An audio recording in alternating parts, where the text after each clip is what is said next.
Hey guys, we are now live.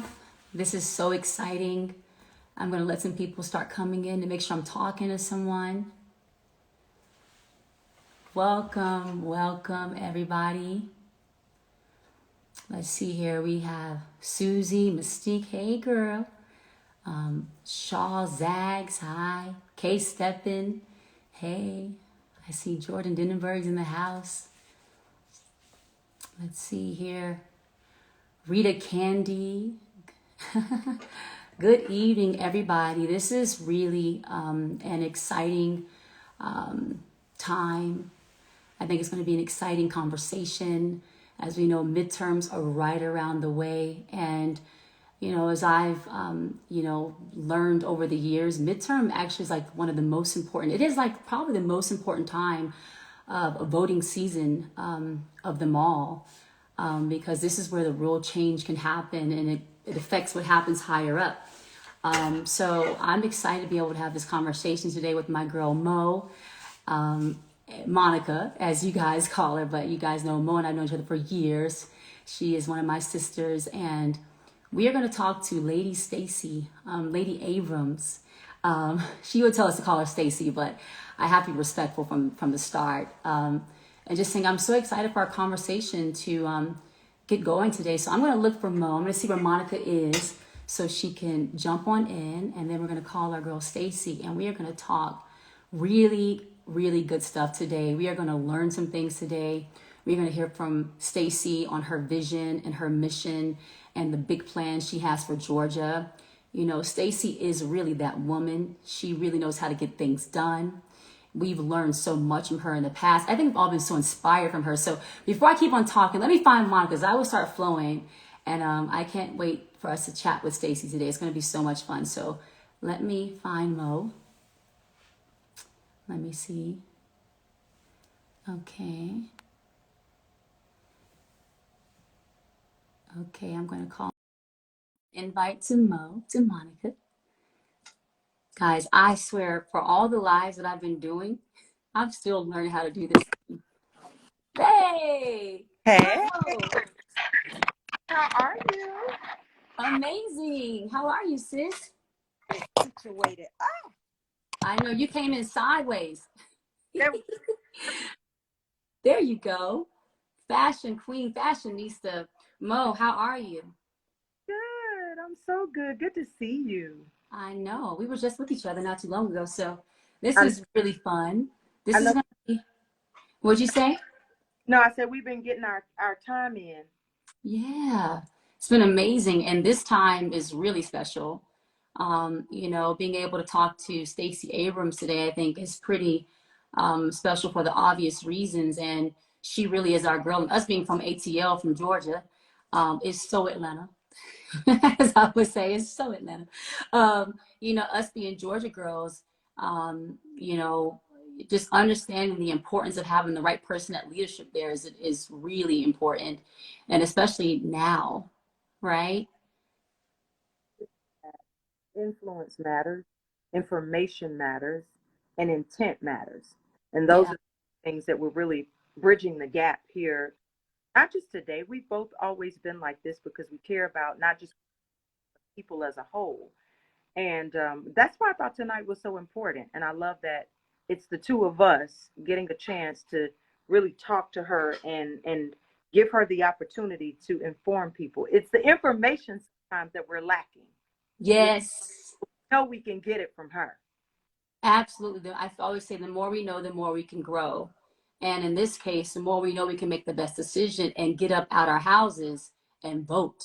Right, right. It's really that simple. So I'm excited to talk with Stacy today. Do you want to try to call her up and see if she can hop on with us now? Absolutely. Now, wish me luck now. You got this. Listen, if you can't get it, I got you. If you know, help You us got it? get the wrong thing. Uh-uh. No, this is not the right. Oh, okay. You shining. What buttons are you pressing right now, Mo? Oh, oh, Lord. What is going on? We're about to have a music video right now. Okay, so wait, let me see. Mo, what are you pressing? All the wrong things. Let me tell you what's about to happen. I am about to call someone you know very well. Rodney, help your mama. Because this ain't it. Okay. Ronnie, Ron. Okay, let me see here. I can also try to do it on my side as well. He got us. He's You here. got it? Because you got the effects flowing. Ronnie. Take all that. It's not. It's not on them already. No, it's not on there, baby. Okay, so now can you call Miss Stacy Abrams for me for my live? It's this one right here. It's always the kids that come through. Got it. Our kids are way more tech savvy than we are. For sure. Oh shoot. How do that? Snooping? I'm trying to figure Wait, say it again, Mo. that I feel better because he's trying to figure it out too. I can also press the invite on my side if for some reason somebody says, somebody help Auntie Monica, please. Hold on. Okay, let me see. You want to do it? Yeah, I got it. I got it. You got it? Pull up. I can invite her now. You want me to do it? Let me see. In this room. Okay. Oh wait, I think I got it. Perfect. Or you got it? You do it? Is that what you invite? No, we just want to invite Miss Stacy. Here, I'm gonna do it. Want me to hit it, Mo? Yeah. Okay, I'm gonna do it right now. They're saying you have to do it because you're the host. Okay, I'm inviting her now. Perfect. Let's see if we have some luck here. Yeah, Leia just told me. Yay! We did it! Well done. You were watching our whole thing, right? We were I trying have been impressed with the ingenuity and trying to make this happen. to listen. I'm so happy we made this happen and we're making this happen. It is truly an honor to be sitting here with you today, Stacy. I mean, I think you mean so much to us ladies for so many reasons. Just watching your journey, you know, just seeing the fighter in you, and that inspired all of us, you know, and to see the change that you've been able to make and the influence you've been able to have has been phenomenal. So it's really an honor to be sitting here with you today. Well, it is my honor. And talking to two, Georgians, not only are you extraordinary superstars, legends in your own right, but I get to claim both of you as Georgians, which just, makes me feel good about who I am as a person. Oh, I love that. Thank you. That means a lot. Absolutely. It's the that you have special, and I think it's so empowering for not just us as women in the industry we're in, but the women that are at home, the women that are going out 9 to 5s, the women that are entrepreneurs, the women that are entertainers. It's just inspiring. It just makes you want to be a part of it all. Yeah. Thank you. Well, look, I know that. So one thing that I do on IG Live, I appreciated the ingenuity that you had, Monica, bringing in someone as your tech specialist. Mine is called Faith. She's a 16-year-old. Ciara, I appreciate the fact that you figured it out but one thing that I've started doing on IG Live is something we call Here's the Thing, where I just ask people to ask me the questions they have.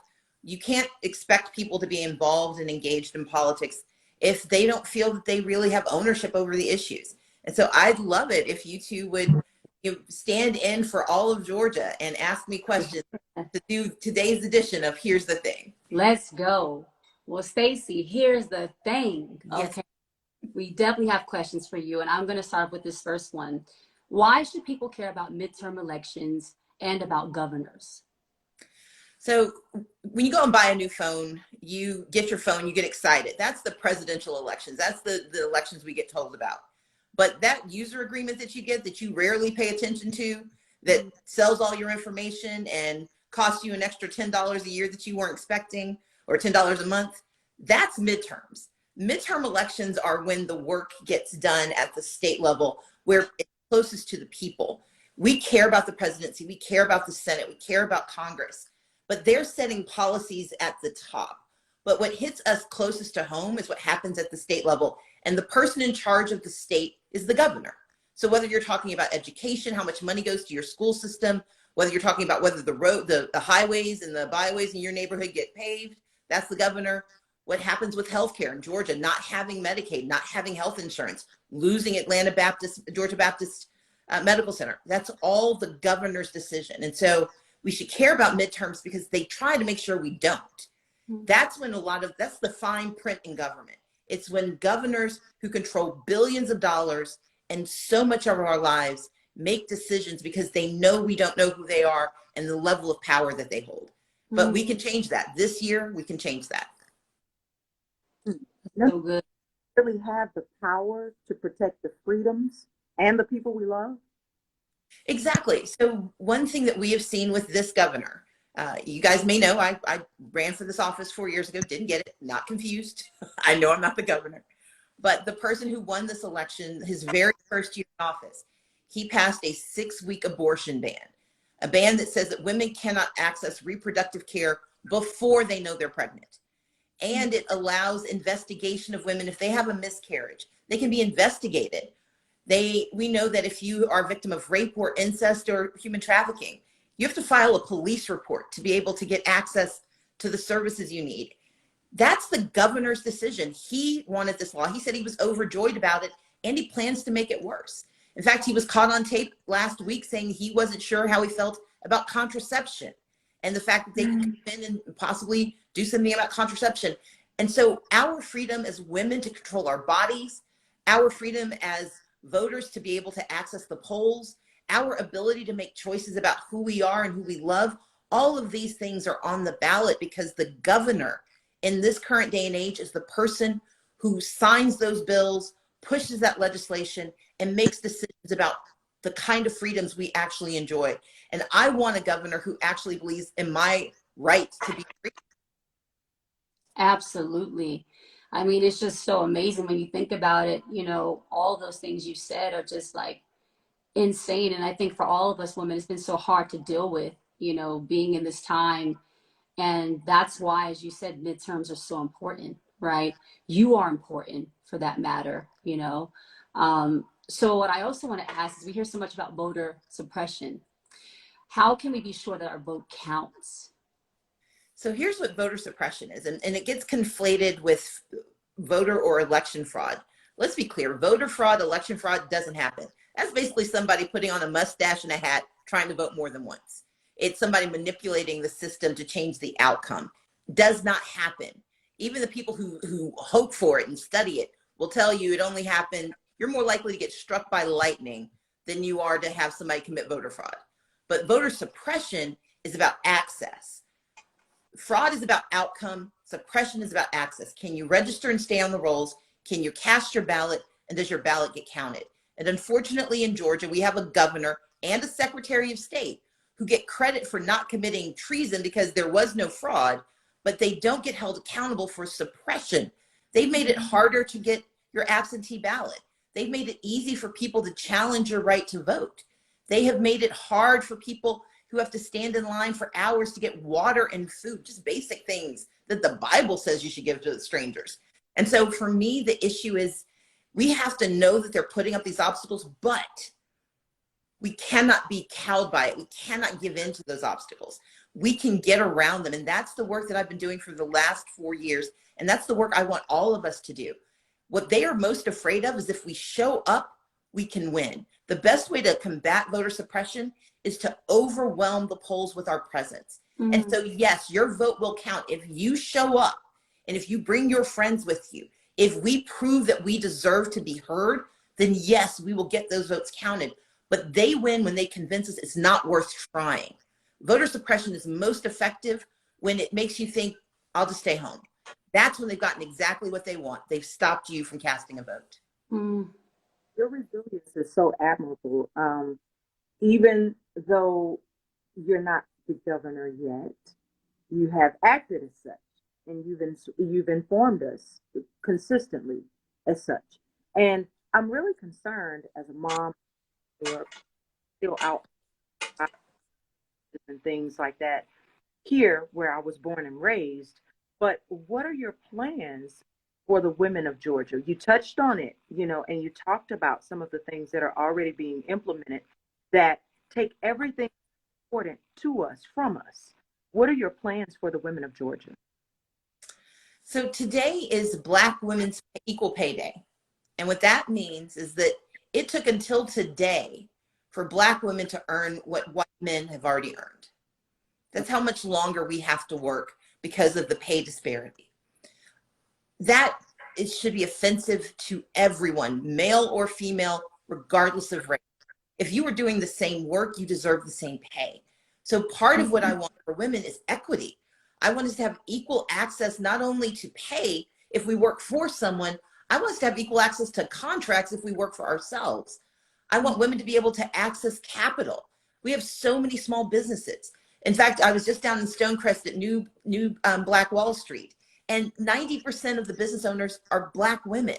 But I know that across this state, we need women writ large, Black women in particular, to be able to own the means of production, to own their own businesses, to be able to hire their community members, to take care of their families. And I'm the only candidate who has a plan to actually get access to capital to women-owned businesses, to make sure they get the contracts they need. But let's start a step further. We've got to make sure that we get the education we need. That's why I want to create an entrepreneur's learner's permit, meaning that instead of having to, fail and succeed to get to what you want, let's have somebody help us. We do this for big companies. They get all the help they need. Why not do it for small businesses? And let's make sure that if you want to go to school, you can go to technical college for free, and you can get need-based aid to go to college. Because for so many of our women, it's getting that education that opens all of the doors. And then fundamentally for me, it's about healthcare. We know that we make choices based on how we feel and the debt that we carry. And healthcare debt crippling. My opponent doesn't care. He's refused more than $15 billion that could have helped people pay their bills, could have helped people pay for insurance, and could have helped the rest of us not pay their bills for them. I want to expand Medicaid, and that particularly helps women because 1 in every 5 women in Georgia does not have health insurance. We can change that. Plus, I'm going to restore women's right to choose and get rid of the grotesque bill that he signed that bans abortion in the state of Georgia. Mm. I mean, Stacy, you said a lot there. You know what I thought about when you were talking is, there's a saying that behind every great man, there is a great woman. And, that it is time for us to, it's time for equity. It's been long overdue. And, it's amazing to hear you talk about that and hear you're passionate about that, because we need someone like you that believes in that understands that gets that. And that if you were in office, we know that you can be a part of making that change, because it really is time. Like when you start off by talking about, like, it would take 9 months for us to catch up with where the man started the year before and to make the same amount. Like, that doesn't even make any sense. Like, why? I always say you're never limited by the color of your skin nor your gender. And that's how I think. But the reality is that is not really true in theory, so, and, you touched on it. I guess I can say what I mean about that is just my way of how I think. Like, I'm always like, I'm going to think beyond what they say I can't do, so that's my mentality. But the reality is that a lot of us are still held back by the systems that are there. And you touched on a little bit as far as education goes. And education, I would say, I know it's important for both Monica and I. We talk about it with our kids going to school. In our household, Russell and I were big on education with our Why Not You Foundation and empowering the youth to lead with the Why Not You attitude. Like, we're all about that. What more can you share on your plans for education? Well, let's start with what you said. You do not allow yourself to be limited by the stereotypes and the soft bigotry that exists in the world about what people see or think they see. That's about holding ambition. And we should all hold that ambition. I'm standing for an office that no Black woman in American history has ever successfully achieved. But I didn't decide not to run because I don't look like anyone who's gotten the job. For me, that's just another reason to try hard. But to your point, there are obstacles that are real, and you can't defeat obstacles if you ignore their existence. And so I think it's absolutely true that your mentality should always be, I deserve, I can do, that's my right. But then we need a good government that helps you understand how to navigate either the obstacles that are created, or they need to move those obstacles out of the way if they're the ones who created it. And so when it comes to education, that's a perfect place to start. I'm the product of public schools. I graduated from DeKalb County Public Schools. And I think both of you went to school systems that beat my team when they played. But what that meant for me was that I had teachers who invested in me and poured into me. When I became valedictorian, they were the ones who celebrated me and said, here, go on to the best college you can go to. Don't limit your ambitions because of what you see around you. Imagine what you can be. And that's why it is so important to me that we pay our teachers a living wage. Right now, teachers in Georgia make less as a starting salary than teachers in Mississippi. I want to increase our starting salary to $50,000. I want to increase all educator salaries by $11,000. And on top of that, I want to make sure that our education support personnel, our school bus drivers, our cafeteria workers, our paraprofessionals, our counselors, that they're all also getting pay raises because they are doing God's work. But that means that we've got to invest. And right now, Georgia has $5 billion extra dollars. After we paid every bill, after we put money in our piggy bank, we've got $5 billion. And my opponent doesn't want to spend that money. He doesn't think that teachers deserve another raise. I do. And that's one of the reasons we need a new governor, because we need to invest in our teachers. But we also have to invest in our students. They need mental health care.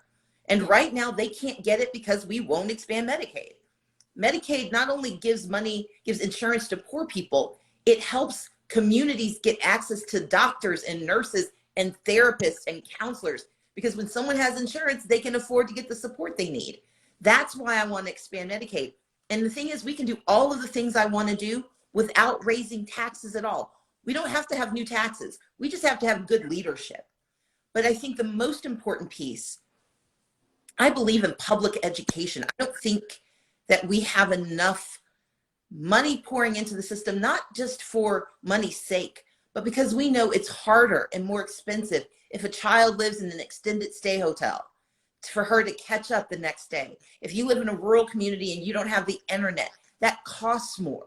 If you go to a school that doesn't offer AP courses, that means you're limited in your access. And so it's not just about adding more numbers to what we pour into schools. It's about making sure we're investing in our children, because that's our job.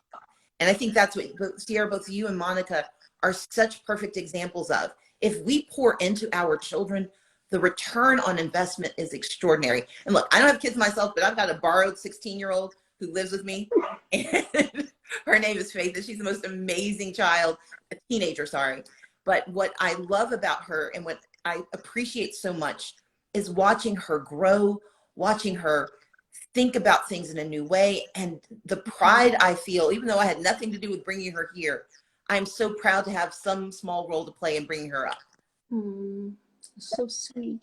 The older you guys, how much happens during their day at school. The teachers deserve so much more, because they spend a majority of their day pouring into the people that we birthed and that we love and that we want to see become productive. And there's so much that I feel give them a sense of peace and encourage them to even do more. You know, back in the day, my godmother is my mother's fourth grade teacher.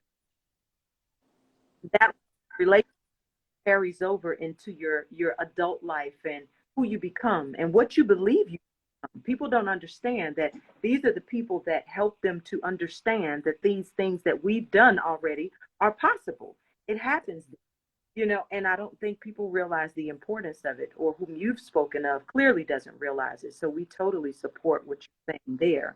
It's hard to ask you a question, but I want to ask it. I know why I feel that you should be the governor.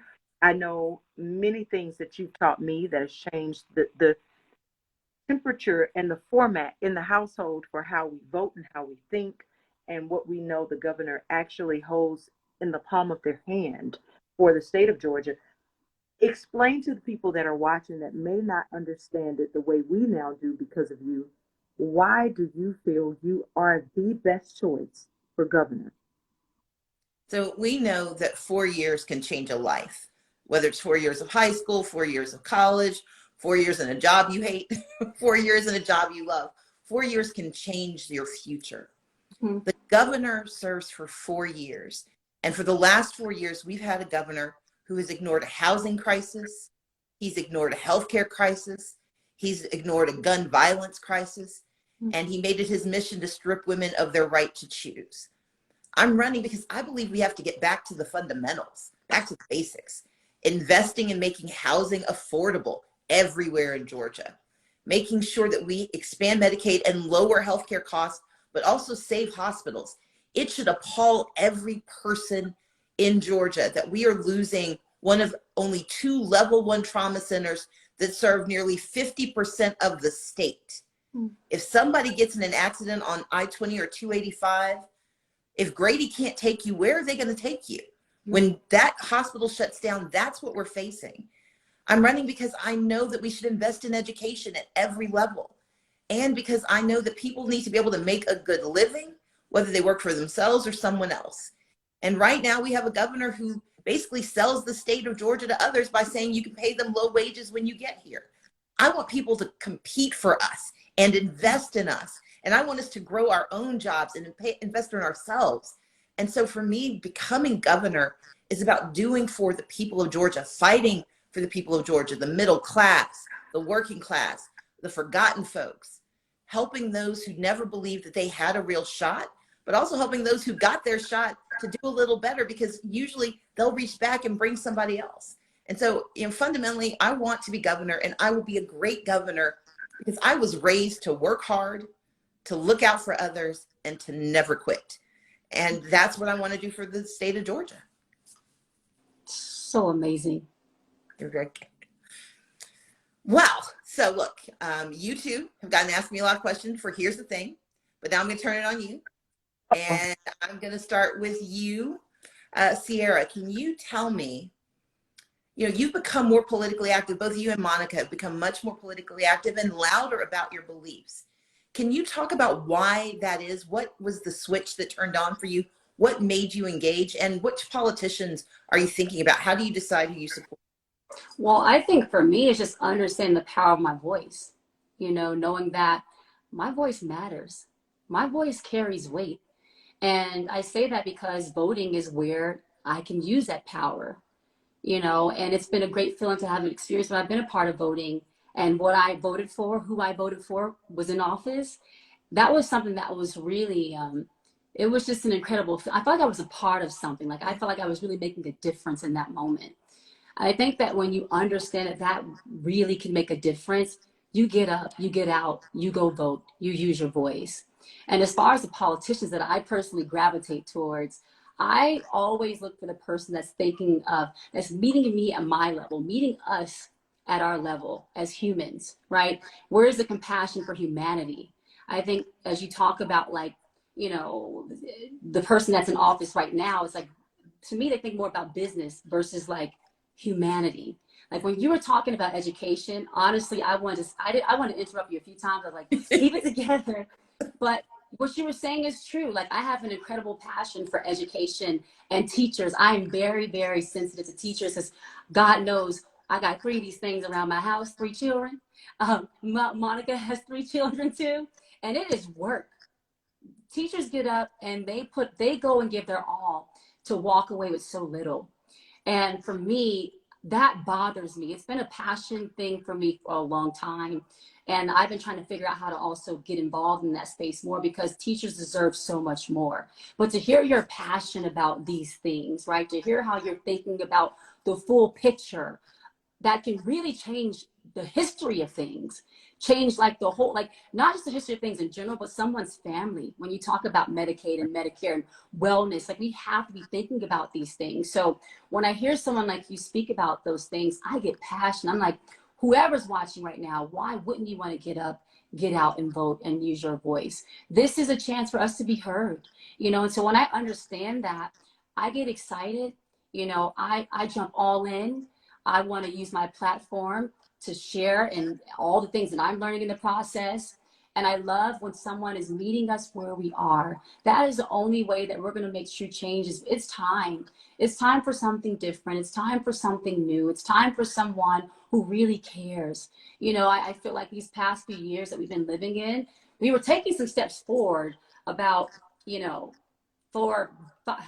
5 years ago. I get my count right. You guys can follow the math, what I'm trying to say. But we took some steps backwards, and we have a lot of cleaning up to do. And we need people like you in office that can be a part of making that change. So I love when someone can meet us where we are, can be aware of where we need to go, and is about that life of making it all happen.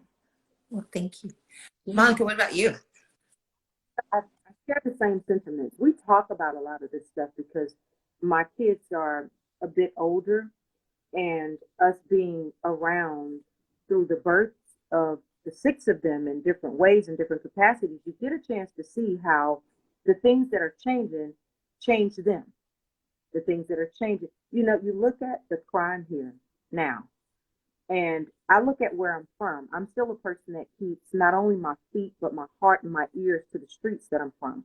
And I think knowing what their concerns are concern me, knowing that my concerns are just as relevant, but they are also different. Who is able to address all incomes, all people, all feelings, all races, colors, and creeds, and understand that it may be different in some places, but they all need a certain level of change. And that takes you not be, you can't clock in and out of what's needed here.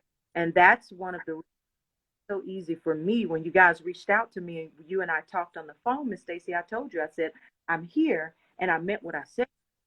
So use the ability to discern when someone cares. That concern, care, compassion, those are things that you can't buy. It's not just circling a name. Those are not things. And you were raised has a lot to do with it. You know, when I look at candidates and they share things about their background, that interests me a lot too.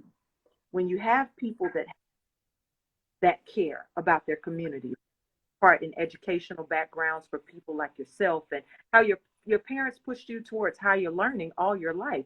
There was no, we don't know exactly what we'll be when we're kids, but we know that influence matters. Those are the things that even push me to look at people to decide that this is who I'll get behind. That played a major thing, that I believe in Miss Stacy because I see also what her parents believed matters. It mattered that you cared about all of the communities, all of the incomes. I am still very much a part of where I'm from. I can still pull up, get out, have a conversation. That's something I'm known for. I'm never leaving that. And it's important for me to make sure that even their voices are heard, telling them that, listen, now, this is what you can do. That's important. And just understanding that you have to have a real person, like Ciara said, it's become almost mechanical, where it matters how it looks, you know, and not how it feels and what it actually is. So that's how I choose who I get behind. That is how I choose. It's not just what you say you do. I don't I don't even pay attention a lot of times to what people say only, because we know that people put on facades. That comes with the territory. But you can see by the actions of, that's how I make decisions. And I make those decisions with real people standing right behind me with the heart of what it is that they feel like they suffer most from, and with being right here. I went to North Clayton High School. I went to, you know, a cat around there too. These are all the people that I still love and able to keep a part of me right there in the heart of where things need to be changed. And that change can only be implemented by people that are, how can you be there when you do not know what they are dealing with? So I watch you all the gap, and right in the, you know, it's like if you go to the places that the first thing they say is they don't know what we feel, they're not over here. Over there. That you're over there. So when I look at people like yourself and other people that I voted for, I can't support you if you're not of the people, and you can't be of them if you're never, if you. So that's how I make my decision. Well, I just need you to not run against me this year. If you give me a moment, that's it. That's all I'm asking. Now, Ciara, I hear about this prayer. Are you going to send me a copy? I'm serious. There's some things I need. Are you going to send me this prayer? Because I need some help. Wait, what'd you say, Mo? I can't hear you, Mo.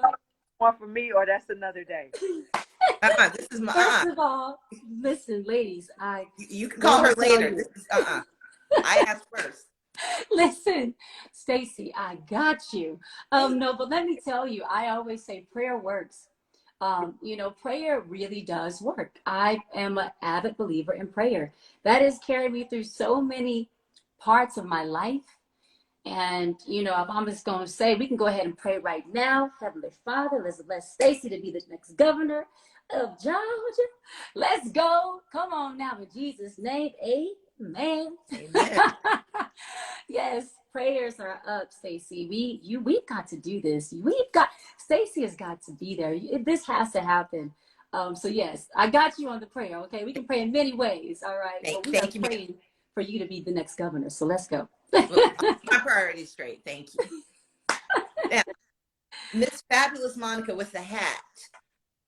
What is this Gunica I hear about? I did my research. I meet you where you are. Come back into the frame. Come on. Go. Gunica. What does Gunica mean? Out loud. My 17-year-old, what does Gunica mean? What's that mean? So it just means she don't play. She's serious. He said it means she don't play. It really, he's exactly right. So Gunica, it started off, believe it or not, as an insult. It was like they would call me Gunica, Glocka. It's supposed to have been an insult, but I was never insulted because I knew that it came from, I don't play about my family, my business, my integrity, the people I love. That was me.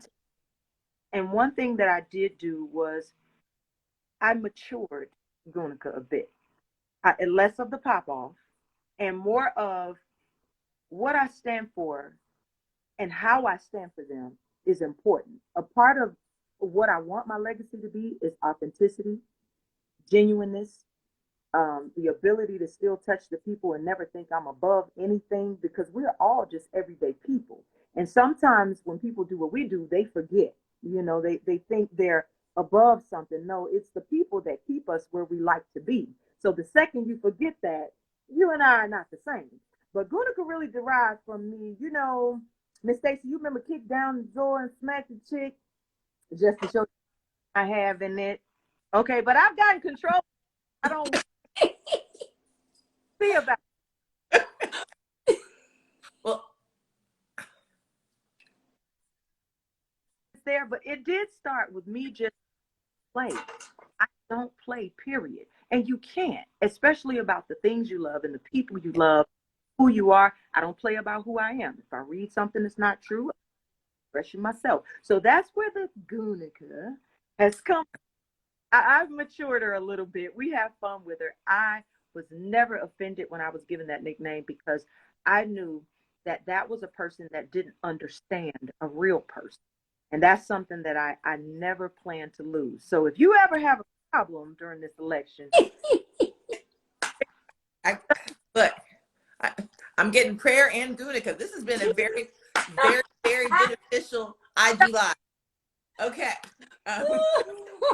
Ciara, we're going to change while Gunica gets back together. Ciara, tell me about the first time you voted. Oh my gosh, this is so much fun, by the way. I was like, we have to pray before Gunica comes out. That's what we're going to have to do. But yes. it's okay. It's okay. That's what You she got this. okay. So yes, so Stacy, the first time that I voted for Barack Obama. And that was special. I remember the excitement of going out to the polls. And I remember being in the hurt. Now, let me tell you, mommy brain is real. So I can forget a lot of stuff.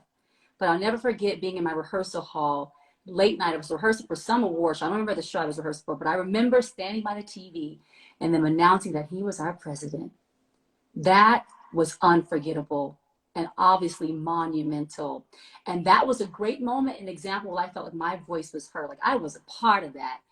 And I was so proud. So that's my first memory. And I'm really proud of that till this day.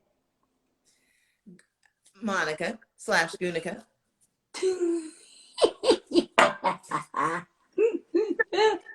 Which store did you kick down the first time you voted? Oh, let me think. Well, the first time I voted was a long time ago. Melinda, let me think. Probably was Clinton. Yeah, it had to be Clinton. Yeah. It had to have. And I remember participating heavily at the White House afterwards because for that level of understanding, I will not that I always understood before I started to really take who I am, move it from the South Side into the world and into the White House for the first time. And being there, what I went and did was I sat down and I talked to them about the importance of keeping electives and music in schools and fighting for that and raising funds for that. You know, remember growing up, you go to chorus, you go to band, and there was a time where that was in question to be removed. And I went and in all his coolness, Monica, this is important for all of us. We love having, you know, so cool. But he heard what I had to say about how standing in chorus and learning to harmonize and work with other people and all of these things that were given to us in the public school system at that point, why you could not take that away. So that was the first time that I voted and the first time that I actually went into the White House and did the work that needed to be done. Fantastic. Well, Ciara, I'm going to give you my last question. So I know the first thing I want to do as governor is expand Medicaid because it creates 64,000 jobs. It gives 500,000 people health care. It reduces costs for everyone. It helps us save 19 hospitals. They're at risk of shutting down. It helps save lives. But you are now governor for 24 hours. So what you doing? Well, first of all, we're going to celebrate. Okay. Um, but I'm definitely going to jump right into the things that are important to me. Roe versus Wade has to be addressed. We've got to get that right. That's right away for me. And then I would also focus on the Voting Act. Yes. What's been put in place is insane, as you talked about earlier. You know, there's no reason why we have all these different things to inhibit people and to really create more suppression. You know, that's in place. It's time for we got to reverse that. So for me, those would be my two main focuses for starters. And yeah, I think that's what Governor Cici would do. There we go. Well, this has been so much fun. I mean, everybody's watching right now, and everyone that's tuned in, we know you all may have some questions. I mean, this is really a treat. I just have to say, I know, I mean, I start off by the top by saying that this is an honor to be with you, but I am really, really enjoying myself. So I know people have some questions out there. Mo, do you want to fill some of these questions from people that are coming in? Because we know they have questions to ask Stacy. So let's see what we have going on. Guys, put your questions in below, and let's see what you guys want to know from Stacy. All right, so let me see here too. I think there might be one that my team just sent in, and they were saying, well, you just asked me. We kind of just answered it actually about your first plan of action for once you get in. But if you were to get in, when you get in, we're gonna speak life into this. When I don't always like speak life, okay? There is life and death in the tongue, so we're gonna speak life, only life. But this question I see right here, it says, when you become governor, will your office offer internships to students? That is an amazing question. So when I was elected in 2006, and then I became the Democratic leader, meaning I was in charge of all the Democrats in the House of Representatives. My office got $13,000. The majority leader, his office basically ended up with roughly $1 million. So there's a little bit of a disparity in investment. So what I had to do was figure out a way to serve all of the people that Democrats represented, even though we didn't have the money. So I took money out of my campaign account to hire some young people to work for me. But then I thought, why not create opportunities for young people? So I actually I brought in a young woman named Jenny, and my chief of staff was a young woman named Ashley. And we created an internship program. And by the end of my 7 years, we'd had more than 400 interns who got to learn about policy, got to learn about politics. And what was the most fun moment for me for all of that was that one day someone from the other side of the aisle came up to me, and I can't tell if he thought it was a compliment or an insult, but he said, "I can tell when somebody works for you because it looks like United Nations." And for me, that was the highest compliment, because I wanted that office to look like Georgia, but I also wanted young people from every race, every region, every creed to know that they belonged in that space. They deserved to be under that gold dome. They deserved to be at the Capitol. And so, yes, as governor, I want to create a youth council of high school students and middle school students who advise me. I'm going to create internships so that we've got young people working in every level of state government, so they're understanding before it impacts them what they can do, but also so they can help impact solutions ahead of time. My first real job was working for the city of Atlanta as a junior in college, because I got into a fight with Maynard Jackson. He won the fight, but then he hired me, so it worked out. He saw that fight in you. He was like, Exactly. come and fight with me. That's awesome. You see the question that we're getting so much right now.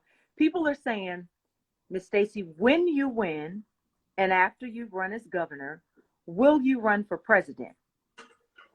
So I've said this before, it's even in a book I wrote. Yes, one day I would love to be president. And I always answer this question because, and this goes back to what Ciara said about ambition. We cannot want things that we're not willing to claim, but we also cannot deny our right to beliefs and to postures and positions. When the whole VP thing was happening and I got the question, people were like, "Oh my God, how dare she answer the question saying she might want to be vice president?" I'm like, why wouldn't I? Mm-hmm. How many Black women get asked that question and have a legitimate opportunity to make it so? Yes, I want the job of helping as many people as possible achieve the dreams that they have, removing obstacles from them and making the country better. But the job I want right now, the job that matters most to me, is the job of governor, because that is a job that changes lives. Look, Trayvon Martin, when he was shot, the law that let his murderer go free was a law that was signed by a governor, not by a president. When they eviscerated the social safety net and treated Black women as less than human because they needed a little extra help, that law didn't start in Washington. It started with the governor of Wisconsin. And mass incarceration took off in the United States with 3 strikes you're out. That didn't start in Washington.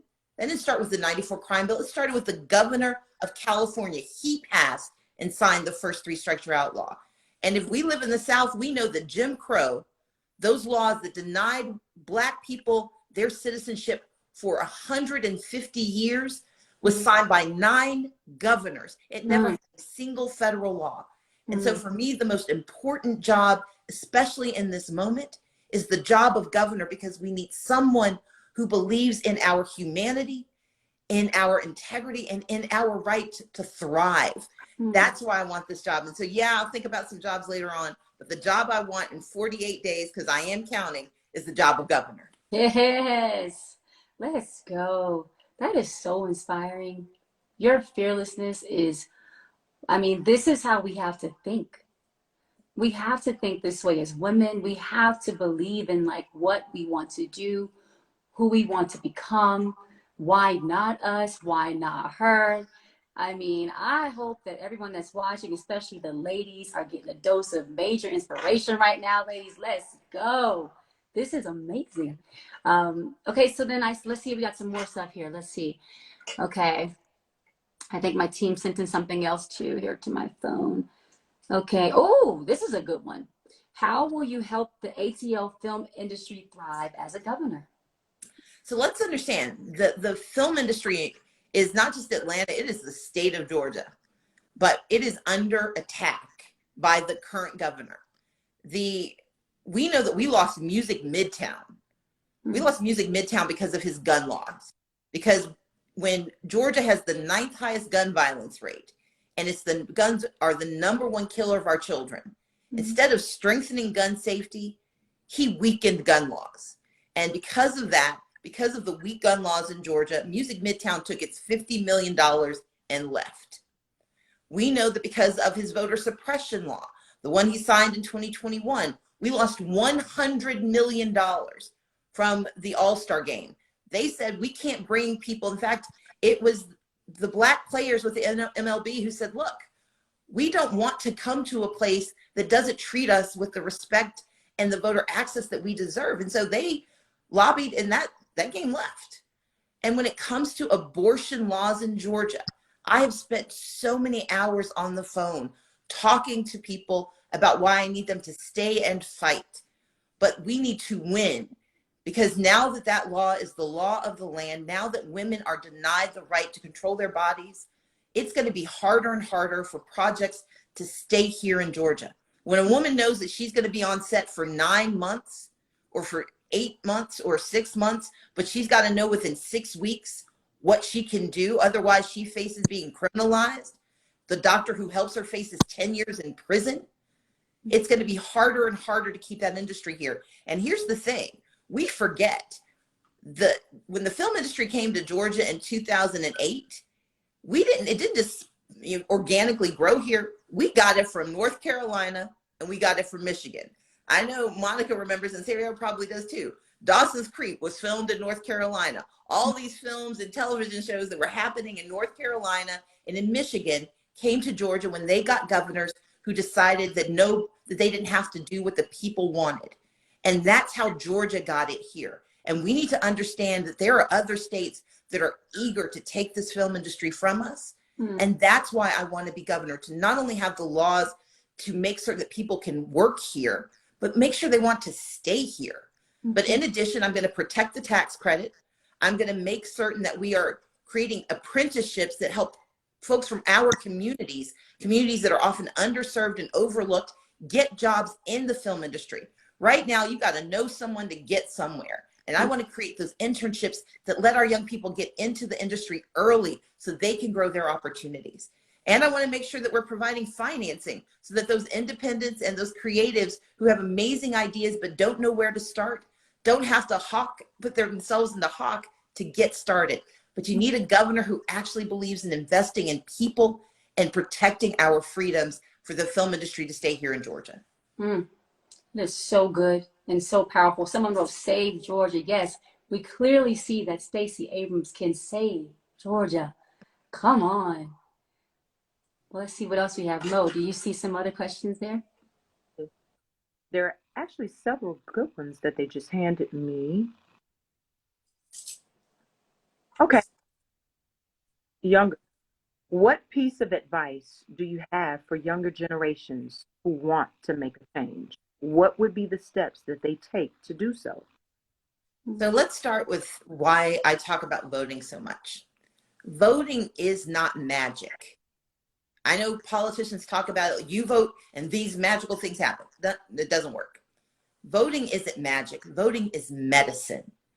Medicine is something you have to take over and over again. And when you stop taking it, whatever's wrong with you is coming back and bringing friends.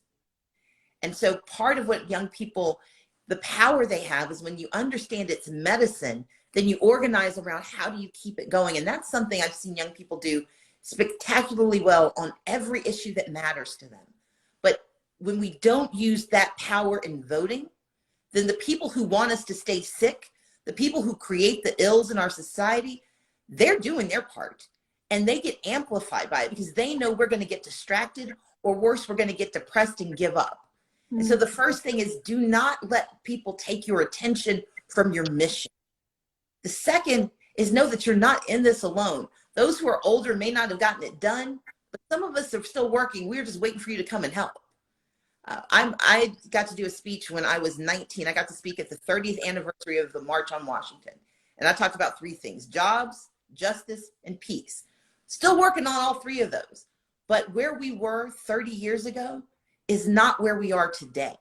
And the progress that gets made has to be acknowledged. We don't have to rest on our laurels, but we have to acknowledge that progress has been made so we know what else we can fight for. And then the last thing is that you have the right to expect everything. Never let anyone tell you to dampen your ambition or lower your vision. We have the right to see the future that we want, and we have the right to believe we can make it so. And that's why I am so bullish about this job and about this opportunity, because I can see what Georgia would look like if we had a governor willing to invest in us. I can see what our schools would look like if our teachers could actually teach instead of teaching and driving the school bus and having 38 kids in the classroom. I'm being slightly hyperbolic, but not really. I know what we could be like if we had affordable housing in every part of our state so folks could take care of themselves and their families. I believe that my ambition is met by my vision, but I'm reaching out because I can't get there without the young people in the state of Georgia. And if we do this together, what we can change in this world is unlimited. That is so amazing. You know, I thought when you were speaking, I thought about never let someone dim your light. Yep. Clearly, Stacy wants the light to shine bright in Georgia for all of us, for everyone in Georgia. And I love voting is medicine, the medicine we need. We need the right person in place to help make all this change that is like long overdue. It's time. It's time. Maybe there's one more question out there from someone, and we can go quick here. Let's see, the team's in some more stuff. Let's see here. Okay, talk about the medicine. Okay, there's more questions. I'm trying to go to a quick one so everybody can have a little something before we go out. Okay, let's see here. Oh, this is actually a good one. Okay, so you, Stacy, you work with the homeless population. Yes. Can you tell us a little bit about that? So Georgia, unfortunately, has a fast-growing homelessness population, and it's comprised of people who are being pushed out because they can't afford rents. We have those who have mental health issues who can't afford supportive housing or get access. We have those who have substance abuse issues. We have a lot of people who are returning citizens. And because Georgia has such a large veteran population, we have a number of veterans who are homeless. I know that we need more inventory in our housing, but we also need to have more money put in place in local governments so they can invest in housing. And right now, the governor's not doing enough. He's sitting on nearly $500 million to keep people in their homes and won't spend the money. And we need a governor who actually believes that we deserve access. Now, mind you, this is a governor who made millions in real estate, but won't help working families stay in their houses. And that, to me, that kind of hypocrisy is not only appalling, it's economically inefficient. If we help people stay in their houses, we are helping their kids go to school. We're helping them get access to better health care. We are changing the future for the better. And so for me, homelessness is more than just not being housed. It's about all the other pieces. It's about crime. It's about education. It's about healthcare. And it's a solvable problem. We keep pretending. The scripture that annoys me the most that people rely on is when they say, well, the poor will always be among us. That wasn't the Lord telling us to get used to it. It was a challenge. It was a call to action. It is our job, our duty, our responsibility as citizens, as humans, to make certain we are helping the least of these. And someone who does not have shelter deserves not only our grace, but our investment. And for me, that is a driving force, because there but for the grace of God go I, but so do people who are victims of domestic violence, women with children, men who are being separated from their families because if they go to a shelter, they can't stay in the same place. There is so much more that we could do if we had a governor who believes it's our job to help people get a step up and get a step inside. And if we do that, we can make the world better. Ms. Stacy, how can they continue to get more information? There are a lot of people that are on this live that I in my heart. This is the first time that they're hearing a lot of the information that you're sharing. This is a new spectrum of information. It's invoking thought. How can they find more information? Because I feel that this is going to make a lot of people want to know more. Can you tell me and do that? Yeah, if you go to my website to stacyabrams.com. Now, there's some people like, oh, she has too many policies.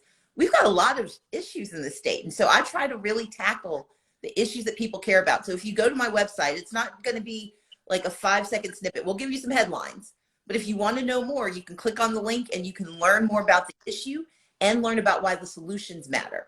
Because it's hard to solve problems if you don't know not only what is the problem, but why is it a problem. But if you go to our website, stacyabrams.com, and while you're there, you can learn how to volunteer. You can learn about the dates for the election. You can learn about all the ways that we can make this happen. And I just encourage people to go to my website, but also you could, send me a DM on Twitter. I think you can do the same thing on Instagram. That is not my forte, but anytime you have a question, just reach out to me. I am happy to answer. Well, Stacy, you are amazing. One, we thank you for that access.